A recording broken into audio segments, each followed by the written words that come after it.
Boa noite, irmãos. Vamos nos colocar de pé, vamos orar para darmos início ao culto dessa noite. Senhor, nós queremos nessa noite te louvar, te exaltar, porque o Senhor é um Deus santo, um Deus poderoso, um Deus incomparável, Pai. E que nessa noite, Pai, o Senhor possa se manifestar a nós, que o Senhor, Pai, venha falar aos nossos corações e que saiamos daqui cheios do Teu Santo Espírito. Em nome de Jesus clamamos. Amém. Digo dessa canção, só Tu és Senhor. Digo do meu louvor, só Tu és Senhor. Digo da minha vida, Tu és Senhor. Ó, eu sou Teu.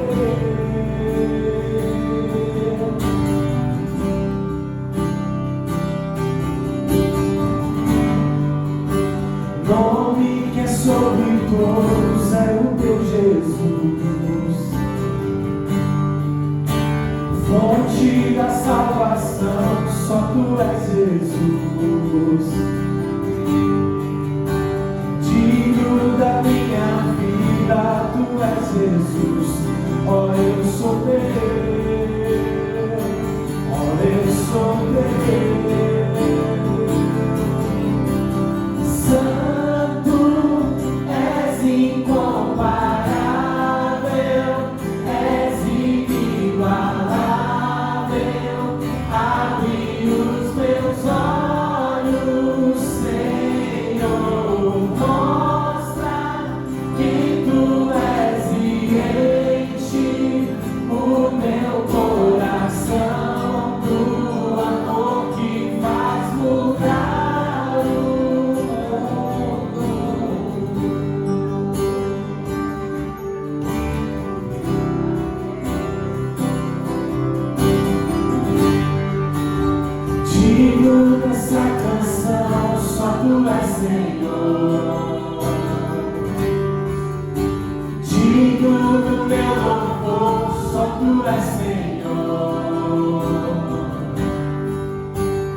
Tu és e enche o meu coração.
Amém?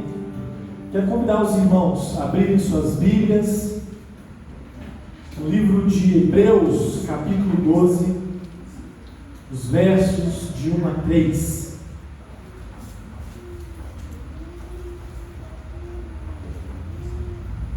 Hebreus 12, versículos 1 a 3.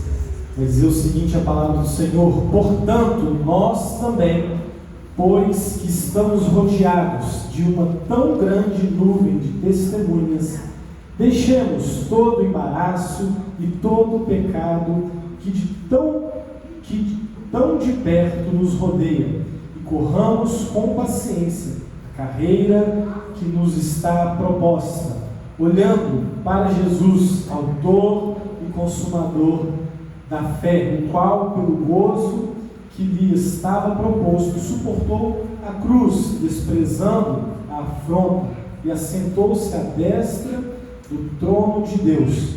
Considerai, pois, aquele que suportou tais contradições dos pecadores contra si mesmo, para que não enfraqueçais, desfalecendo em vossos ânimos. Amém, meus irmãos? Vamos continuar, louvando o nome do nosso Senhor, declarando a fidelidade dele, enquanto estivermos cantando o hino Tu És Fiel. Os irmãos que trouxeram dízimos e ofertas poderão estar dedicando nesse instante. Tu és fiel, Senhor, meu Pai celeste, pleno poder aos teus filhos dará. Nunca mudaste, tu nunca faltaste, tal como eras, tu sempre serás. Tu és fiel, Senhor, tu és fiel, Senhor, dia após dia, convenção sem fim. Tua mercê me sustenta e me guarda. Tu és fiel, Senhor, fiel a mim. Flores e frutos, montanhas e mares, sol, lua, estrelas no céu a brilhar.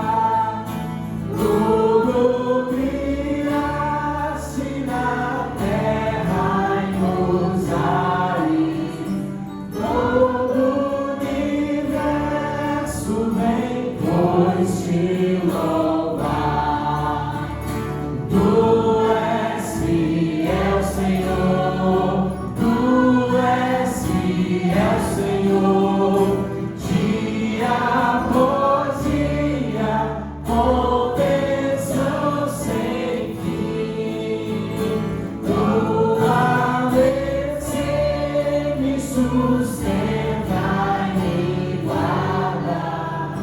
Tu és fiel, Senhor, fiel a mim.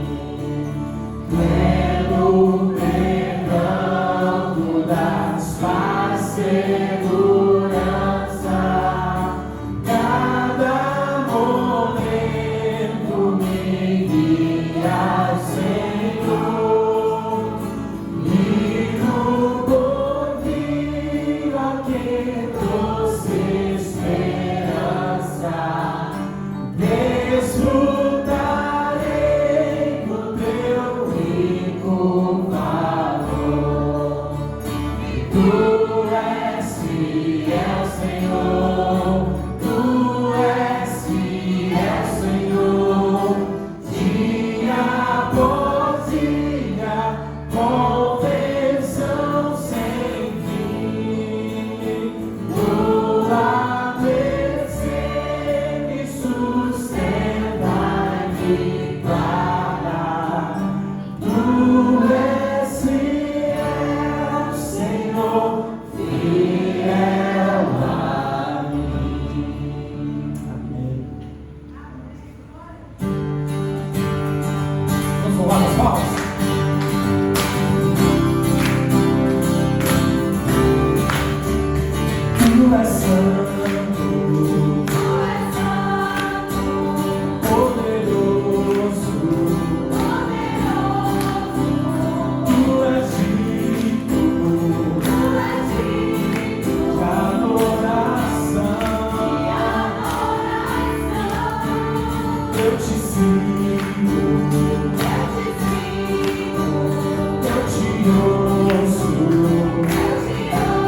Tu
Louvado, Pai, seja o teu santo nome, por meio das nossas vidas, por meio dessas canções, e que nessa noite, Pai, o Senhor venha mostrar a nós o teu querer, a tua vontade, que possamos, Pai, todo o tempo, encher os nossos lábios de alegria, para poder louvar, glorificar o Senhor, que é santo, que é justo. O Senhor, Pai, é o nosso fundamento, e é no Senhor, Pai, que nós depositamos a nossa confiança, nossa esperança, sabendo, Pai, que a nossa vitória é certa no Senhor.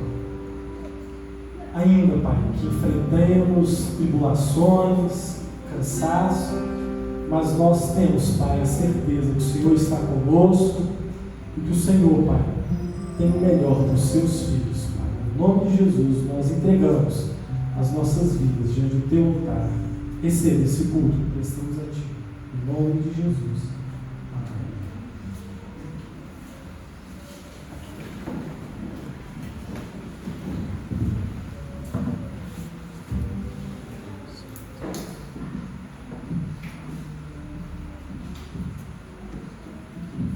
Boa noite, igreja. Pai Senhor. Como vocês sabem, o pastor Paulo, o papai, está viajando. E hoje estamos aqui para celebrar o culto.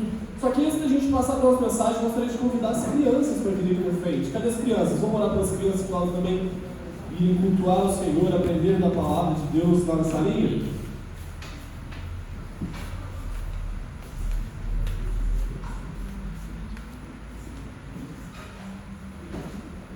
O irmão Janã Levi vai orar para a gente pelas crianças, dando graças a Deus. Senhor, nós te entregamos a vida de cada uma dessas crianças, Pai, que o coraçãozinho delas, desde já, Pai, possa ser terra boa, a semente que será plantada ali por meio das lições, por meio das canções, tudo que elas forem fazer ali, Pai, que elas possam, de fato, conhecer o Senhor na vida delas. Em nome de Jesus que oramos. Amém. Amém, irmãos. Vocês estão felizes com Jesus? Amém? Jesus está feliz com você? Pergunta, amém? Amém. Vamos passar agora para a nossa mensagem. Nós passamos o nosso último domingo aqui na igreja, celebrando a Cristo na virada de ano. Quem estava aqui no último domingo? Passou aqui a virada de ano. Nós passamos o último domingo de 2023 juntos e hoje estamos aqui no primeiro domingo do ano, de 2024. Terminamos o ano e estamos começando outro ano juntos. E não sei vocês, mas uma coisa que eu gosto muito é de criar metas para o novo ano. Quantos aqui criaram metas para 2024? De fazer algo. Eu, por exemplo, coloquei que esse ano eu vou correr 1000 quilômetros. Eu já estou com 20, corri 20 já. Dia 7 a gente já correu 20. Então até dia 31 de dezembro eu quero ter corrido pelo menos 1000 quilômetros. Coloquei que eu vou ler 10 livros esse ano, ler a Bíblia inteira. Quantos aqui estão fazendo o plano anual de leitura bíblica?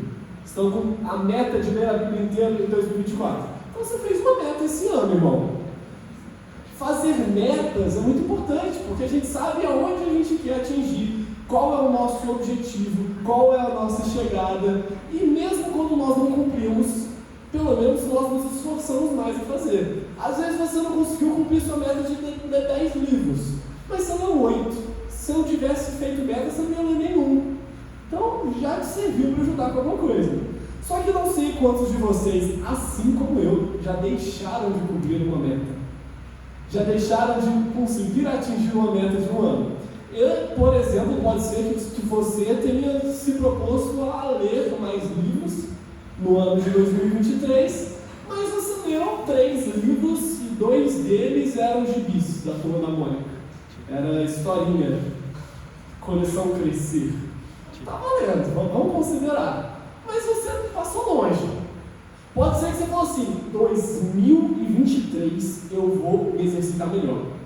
Mas o irmão ia levar o lixo na esquina de carro. Você falou assim, não, 2023 eu vou me alimentar melhor. Mas a última salada que você comeu estava com carne, bacon, pão, maionese e um x-tudo. Era a única que você comeu. Muitas vezes a gente está mal, a gente está para baixo, acha que é opressão, mas irmão, às vezes é só você que não come uma fruta e faz uma caminhada. Não é nem opressão não, é falta de uma vitamina D, um sol. A gente precisa criar metas também para a nossa saúde. Mas eu tenho uma boa notícia para você. Apesar de 2023 ter terminado, quem cumpriu, cumpriu, quem não cumpriu, não cumpre mais em 2023, você está vivo, não está, meu irmão? Faz assim, ó. Respira bem fundo. Entrou ar? Saiu ar também? Coloca a mão aqui no coração, está batendo? Então você está vivo. Já temos aqui, eu avaliei clinicamente você, então eu estou falando, você está vivo. Confia em mim. Então você ainda tem tempo para cumprir as metas. Nós temos essa mania, né, e eu acho super válido, eu acho super bacana, quem resolveu dividir o tempo em anos. Porque é muito melhor se organizar em anos. Você vê o curto, médio, longo prazo, mas nossa vida não se encerra dentro de um ciclo. Nós estamos em uma jornada, como o Janaia leu para a gente, lá o versículo de Hebreus, vamos ler de novo? Hebreus 12, de 1 a 3. Como ele leu, nós estamos em uma corrida, nós estamos em uma jornada. Vai falar assim, ó, Hebreus 12, versículos 1 ao 3. Portanto, nós também, pois que estamos rodeados de uma tão grande nuvem de testemunhas, deixemos-nos todo o embaraço e o pecado que de tão perto nos rodeia e corramos com paciência a carreira que nos está proposta. Versículo 1. Então nós estamos em uma corrida. Carreira é corrida, irmão, se você não sabia. Nós estamos em uma corrida. Só que essa corrida não é uns 100 metros rasos. Você não precisa ser o Usain Bolt para correr. Porque nós não estamos numa corrida de velocidade, nós estamos numa corrida de persistência, uma corrida de resistência.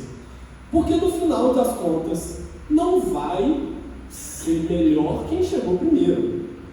Não é uma competição. A competição é contra si mesmo. O desafio é contra si mesmo, é contra matar a própria carne, não matar a carne do coleguinha do lado. Então nós estamos em uma carreira, em uma corrida de persistência. E Paulo nos adverte, olha, visto que nós estamos cercados de uma grande nuvem de testemunhas, visto que está todo mundo olhando para a gente, nós precisamos nos livrar de todo o embaraço, de tudo aquilo que nos atrapalha a correr essa corrida. Então, 2024 está chegando. Já chegou, no caso, né? Já estamos no dia 7 de 2024. E você que não cumpriu os seus planos em 2023, tem mais tempo para cumprir. Você que às vezes falou que em 2023 você iria ler a Bíblia, ia se dedicar mais em oração, ia participar do culto de oração, ia atuar com um pequeno grupo, com uma célula na casa, ia abrir dentro da sua casa, ia evangelizar mais, falar mais de Jesus, e não fez isso, ainda dá tempo, irmão. Porque não é velocidade, mas persistência na palavra de Deus. Só que concorda comigo que se você não fizer escolhas diferentes em 2024, vai ser igual a 2023. Porque nada muda se nada mudar. Não vai mudar nada em 2024 se nós não nos posicionarmos. Então o que eu queria compartilhar com vocês hoje são 3 trocas para se realizar em 2024. 3 coisas que nós precisamos trocar. E quem sou eu para falar isso? tenho 25 anos, sei de pouquíssimo. Quem sou eu para falar para o meu Ivani que ele precisa trocar? Ele que precisa dar uns conselhos para mim. Por isso eu não vou falar o que eu acho que você precisa trocar, mas o que a palavra de Deus nos ensina a fazer. Trocas que a palavra de Deus nos ensina a fazer para ter não somente um 2024 cheio da presença de Deus, um 2024 com romper realmente espiritual, crescimento espiritual, não só também na área espiritual, mas também em toda a nossa vida. São aprendizados que nós levamos que influenciam todas as áreas da nossa vida. A Bíblia está cheia de princípios. E não adianta a gente querer as bênçãos que Deus pode nos conceder se a gente não cumpre os princípios. Por exemplo, a Bíblia diz o seguinte: vê um homem diligente no seu trabalho entre os reis, ele será colocado. Aí você fala assim: olha, eu quero ter entre os reis. Mas você não é diligente no que você faz. Ou então a Bíblia fala assim: honra o teu pai e a tua mãe para que te prolongue os dias da sua vida. E você quer ter uma vida longa, mas você não honra o pai e a mãe. Então não tem como você ter a bênção de Deus se você não cumpre com o princípio de Deus. Então nós vamos falar hoje sobre 3 trocas para se realizar em 2024, para mudar não só o seu ano, mas toda a sua vida com Cristo. Amém? Vocês estão comigo? Então repete assim comigo: a primeira troca. Tá fraco. Primeira troca, fala rápido, firme, meu irmão. Murmuração por gratidão. Murmuração não é nada mais, nada menos do que uma extrema ingratidão. É um coração que não reconhece o que as bênçãos de Deus faz, que não reconhece o que Deus tem feito. Do latim, murmuração significa murmurai. Olha que chique, irmão. Estamos aqui com aula de idiomas também. Murmurai, que diz assim: dizer em voz baixa, falar contra alguém, dizer mal, maldizer, conceder mau juízo, difamar ou desacreditar, soltar queixas, lastimar, apontar faltas. Então, quando você murmura, quando você reclama, quando você é ingrato, você está focando no que te falta. E quando você foca no que te falta, você vira para Deus e você fala: olha, Deus, você não é bom o suficiente, porque isso que você me deu não basta. Isso que eu tenho agora não é o suficiente.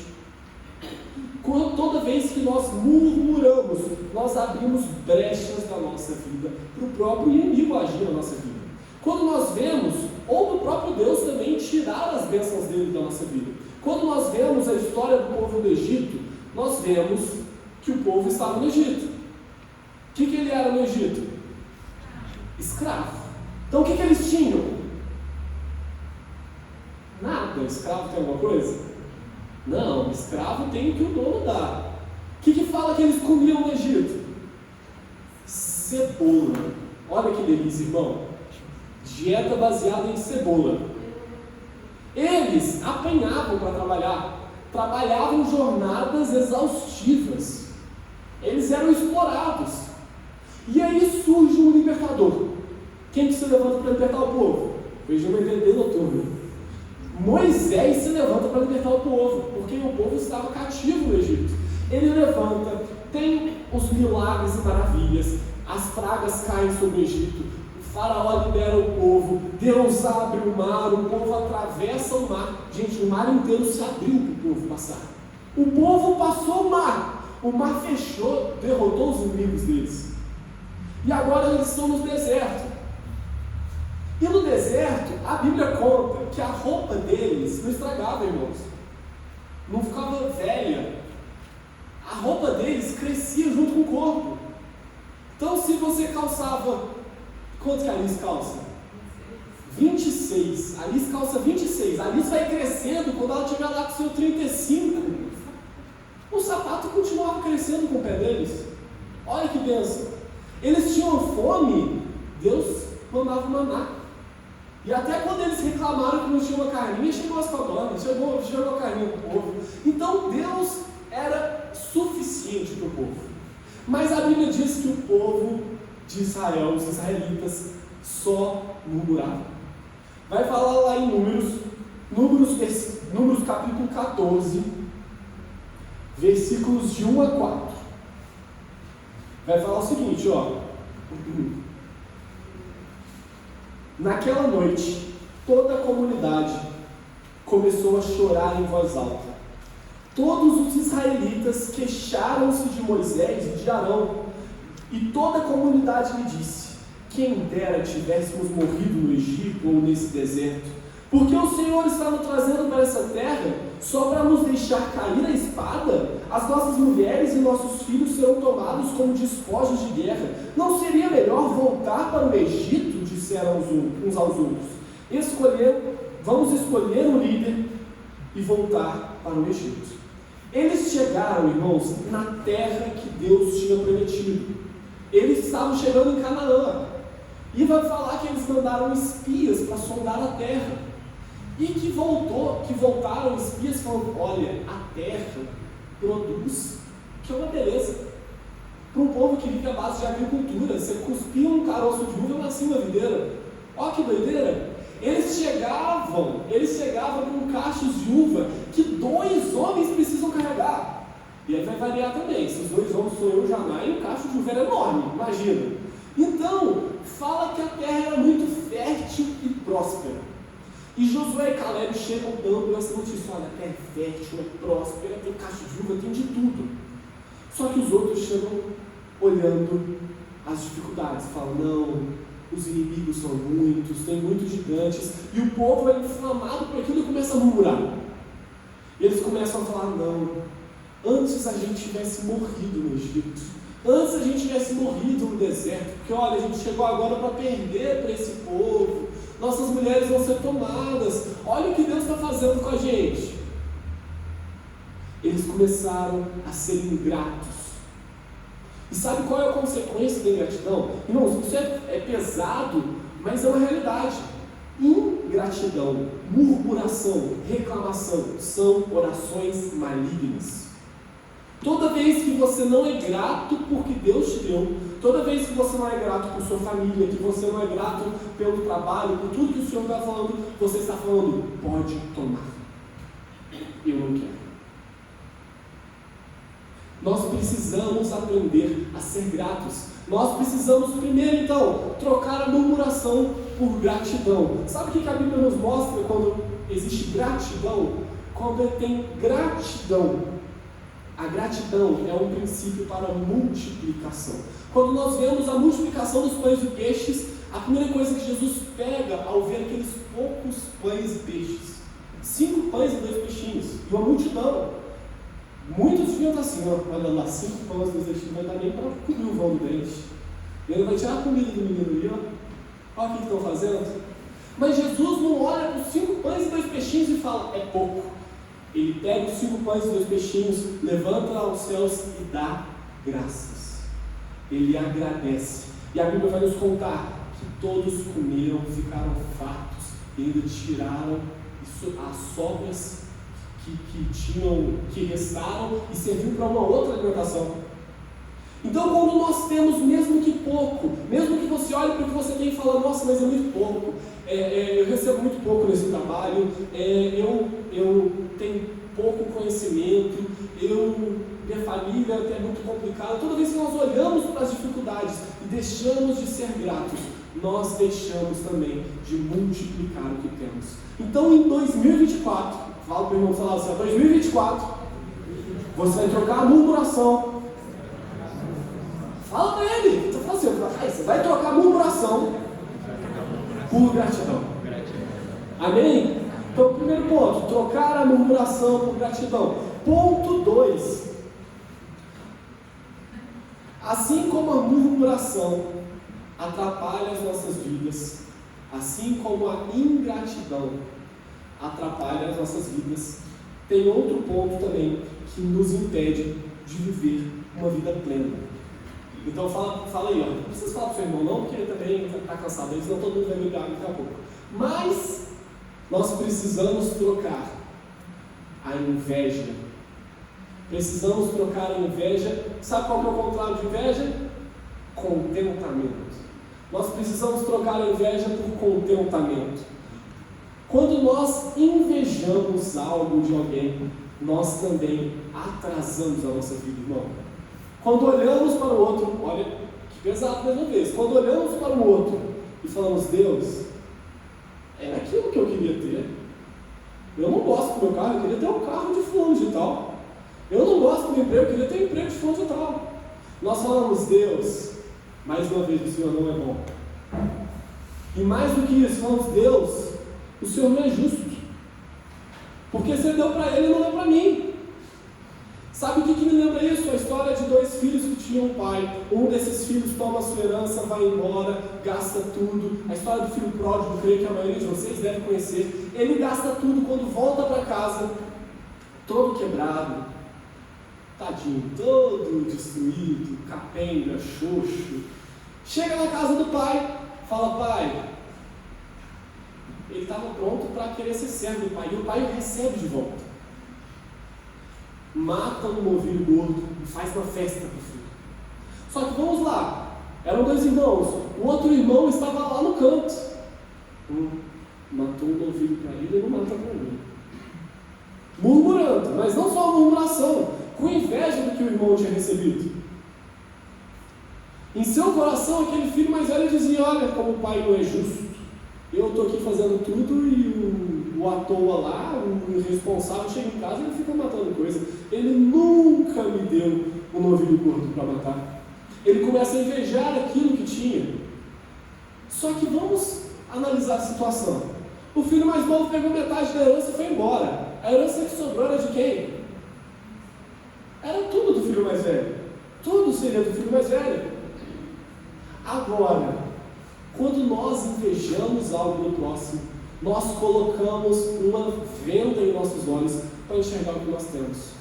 E quanto mais nós cobiçamos o do próximo, menos nós cuidamos do que temos. Quanto mais nós invejamos o que o outro tem, menos nós damos atenção e nutrimos com aquilo que temos. Você não dá manutenção no lado do seu carro porque você cria um carro para o outro. E aí o carro está só lá enferrujando e estragando mais. Você não dá uma faxina, não arruma a casa porque você fala que sua casa é muito pequena, que você cria a casa do outro. E aí cada vez mais o que você tem vai se deteriorando. E aí você até sente de razão. Aí eu falei que o meu estava ruim. Cada vez mais você vai tendo respaldo, porque você vai destruindo o que Deus te deu, por invejar aquilo que é do outro. Então, em 2024, para termos um 2024 diferente, primeiro, precisamos trocar a murmuração por gratidão. Segundo, precisamos trocar a inveja por contentamento. O apóstolo vai dizer, aprendi a viver bem em todo tipo de situação. Eu sei o que é ter fartura, eu sei o que é ter falta, eu sei o que é ter o que comer, o que é também passar fome. Mas eu aprendi qual é o segredo de viver bem?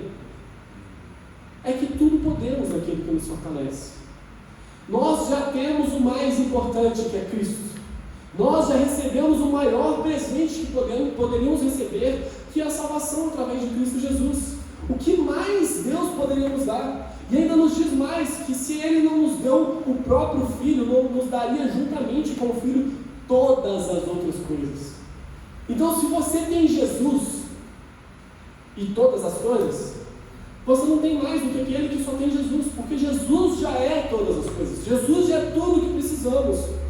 Então nós precisamos aprender a ser satisfeitos em Cristo, plenos em Cristo. Então, recapitulando, precisamos trocar murmuração por gratidão. 2, precisamos trocar a inveja por contentamento.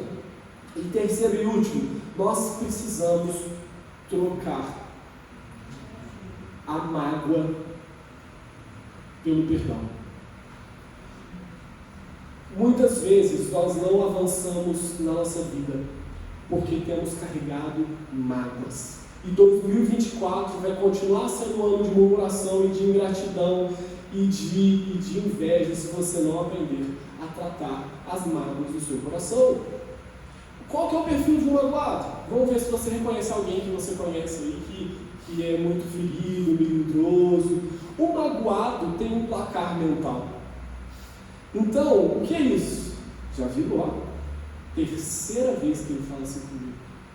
Ó, quinta vez que ele pisa no meu pé. Ele está computando tudo que fazem contra eles. Uma vez eu conversei com uma certa pessoa. Gente, ela sentou e começou a murmurar coisa de 15 anos atrás. Coisas que não faziam nem sentido. Se você fez alguma coisa para alguém há 15 anos atrás, a pessoa nem lembra, irmão, você está lembrando. E nós guardamos aquela ferida. Então o magoado é aquele que tem esse placar mental. O magoado é o reclamão. Porque ele é sempre, porque nunca nada está bom para ele. Ele perdeu o prazer nas coisas. Então o que sobrou para ele é reclamar. O magoado é uma pessoa que tem uma síndrome de Marte. Ele é um pobre coitado. Todo mundo e todos estão contra ele. Tudo que acontece é porque alguém está atacando ele. Então quando nós deixamos a mágoa tomar conta do nosso coração, nós vamos abrindo precedentes para não ter um romper espiritual em nossa vida.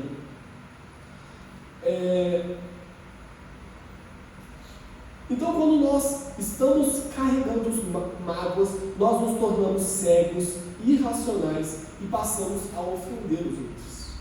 Porque já viu aquele que a pessoa está ferida e ela quer sangrar em cima de todo mundo? Então, se alguém pisou no meu pé, eu vou pisar no pé de todo mundo também. Então, se falaram mal de mim, eu também vou descer a lenha em todo mundo. Então, o magoado começa a assumir o papel de agressor. E a mágoa vai corroendo aos poucos a nossa vida. E tem uma frase que eu gosto muito, que guardar a mágoa é como tomar um copo de veneno e esperar que o outro morra. É como segurar a brasa quente para atacar no outro mais tarde. Então vou pegar esse carvão quente aqui para atacar no outro mais tarde. Você só se machuca querendo prejudicar o outro. O outro nem sabe às vezes o que ele te fez. Nem lembra o que te fez. E você está lá, mas olha o que fizeram comigo. Ai, mas ele me paga. Aí você começa a criar cenários na sua cabeça. Nossa, mas também se ele precisar, ele vai ter. Ai, não deixa ele precisar de mim um dia não. Porque aí eu vou dar o troco. E nós nos tornamos vingativos. Só que mais do que isso, a mágoa nos afasta de Deus. Porque a mágoa não é nada mais, nada menos do que a falta de perdão. E a Bíblia nos conta uma história sobre falta de perdão.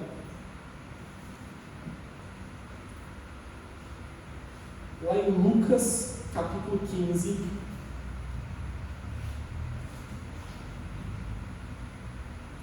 Vamos abrir esse, irmãos? Lucas, capítulo 15.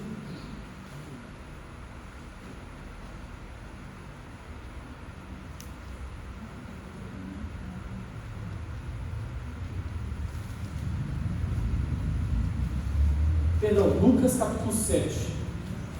Vou fugir aqui.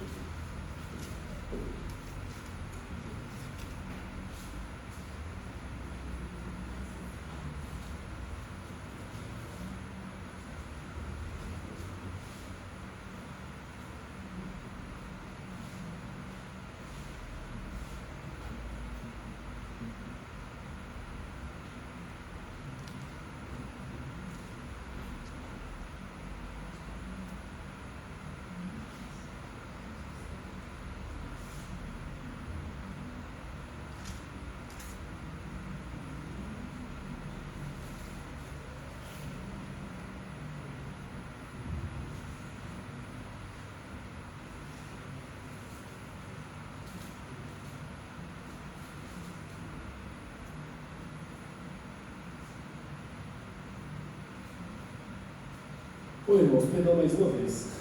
Mateus 18, 21. Igualzinho.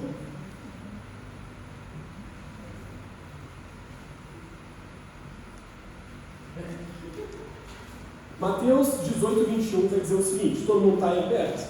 Depois dessa terceira. A gente passeou pela Bíblia, né? Você agora está mais treinado e apto a encontrar versículos na sua Bíblia. Vamos ser gratos por isso.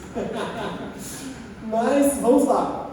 Versículo 21 diz assim: então Pedro aproximou-se de Jesus e perguntou: Senhor, quantas vezes deverei perdoar o meu irmão quando ele pecar contra mim?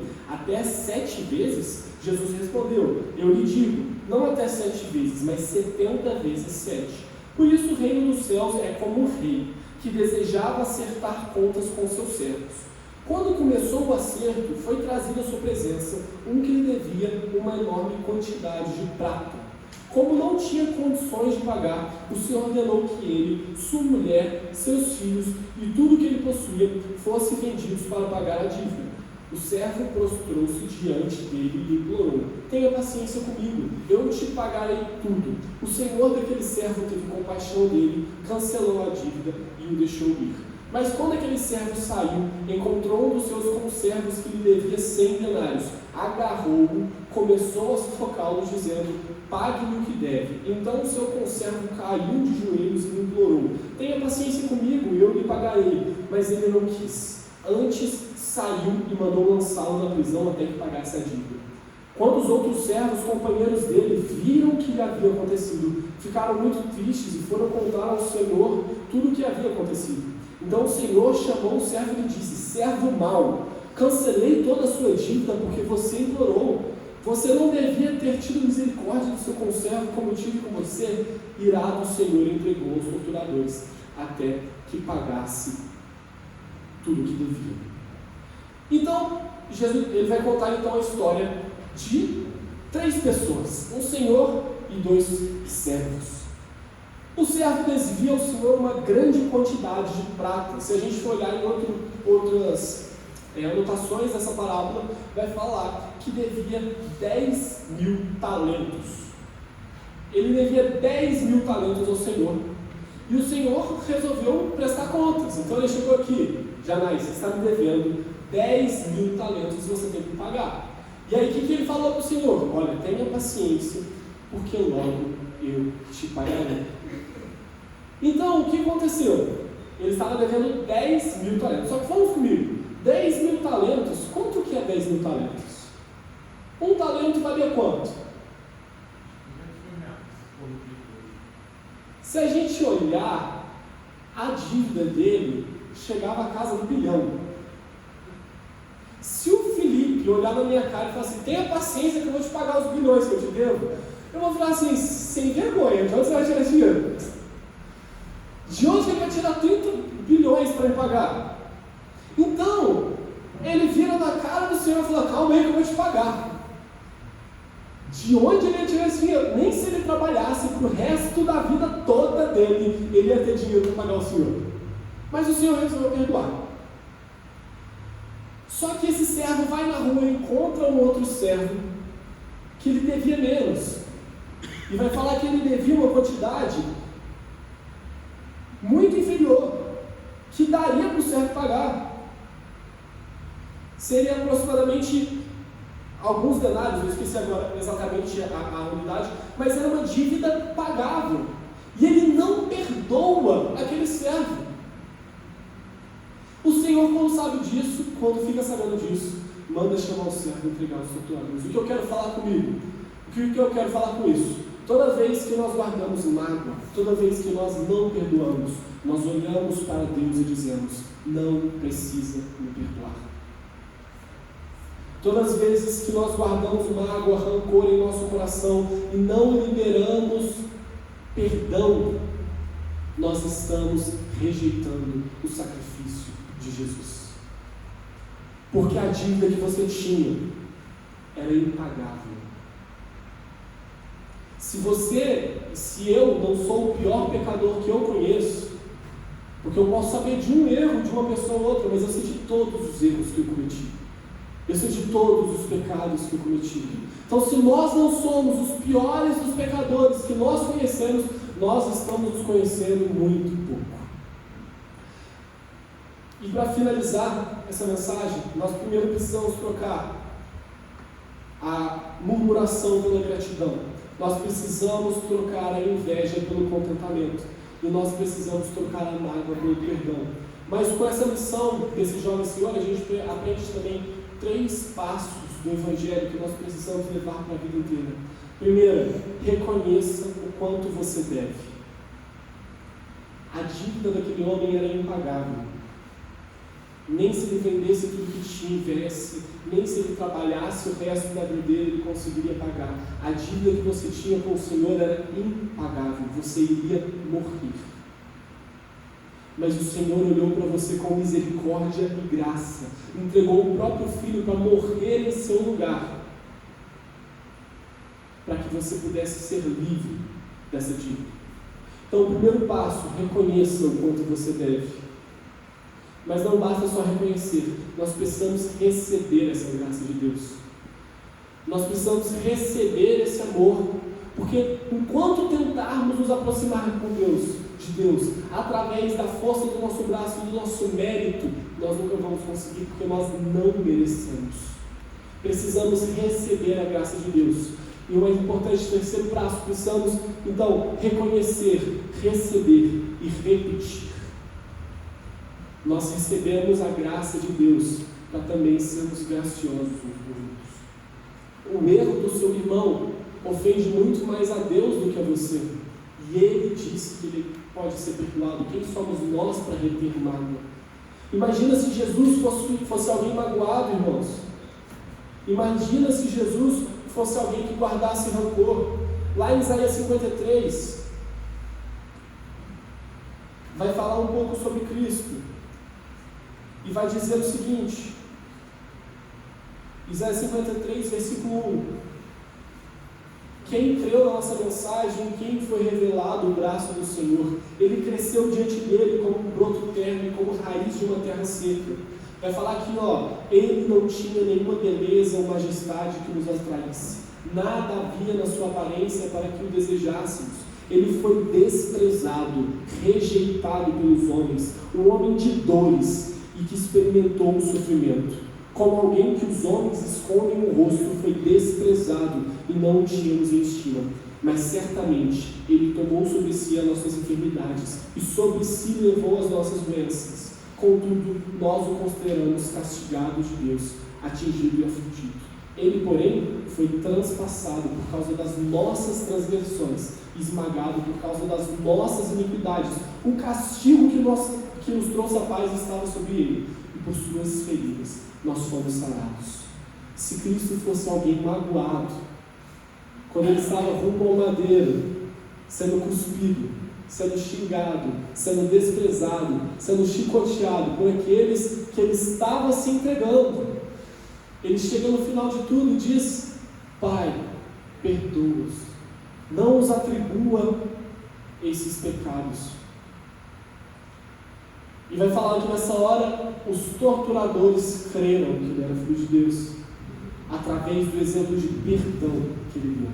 Então, em 2024, você possa aprender a ser grato, a ser satisfeito em Cristo e a perdoar, para que você não tenha somente um 2024 diferente, não somente um 2024 próspero na presença de Deus, mas também em toda uma vida. Porque, como diz o versículo que nós lemos no começo, nós precisamos nos livrar de todo o embaraço que nos impede de correr essa jornada, essa trajetória que nos foi traçada com Cristo Jesus. E para isso precisamos nos livrar dessas coisas, irmãos. Amém?